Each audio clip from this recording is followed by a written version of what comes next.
Une telle grotte aurait pu échapper à sa vigilance. Par bonheur, Karl savait grimper.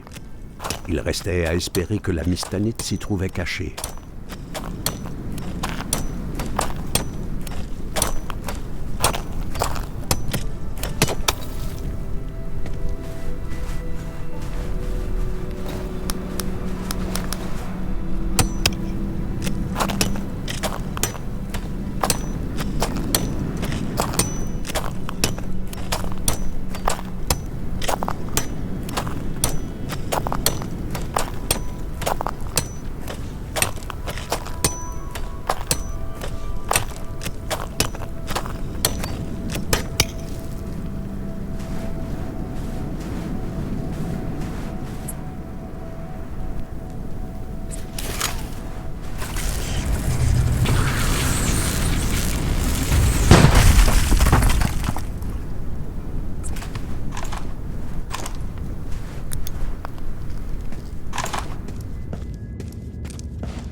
L'ambiance de la grotte était lourde de désespoir.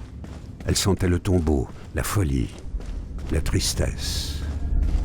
Karl pouvait sentir le danger exsudé des parois de la grotte.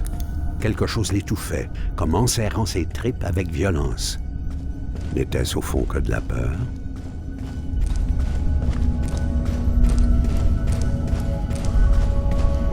Une grotte dans la tête de Karl entrait en lutte contre la grotte qui l'arpentait. Le réel fuyait au gré des tunnels. La panique l'étreignait. Comme si son pas ne savait plus trouver la solidité du réel. Ne savait plus différencier la grotte dans sa tête de celle ouverte devant lui.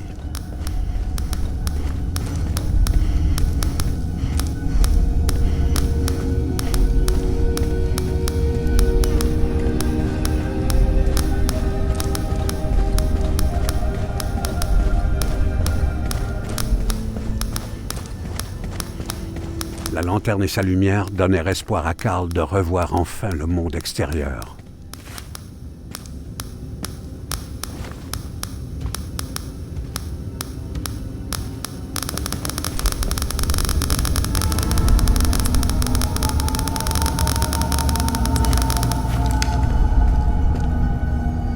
Cette roche était telle que Jules la lui avait décrite, inquiétante et envoûtante à la fois. Elle vous brûlait rien qu'à la regarder, et néanmoins, vous désiriez la toucher. Karl ne reconnaissait dans cette scène ni le crime rationnel, ni la furie meurtrière. C'était le désespoir de la folie qui avait porté les coups. Une folie plus grande que l'homme qui vibre de son rouge incandescent. La mystanite fascinait. Sa texture, sa flamboyance. On voulait en connaître l'origine, le pouvoir, les possibles, atteindre à travers elle un très grand secret. Ces hommes étaient des savants.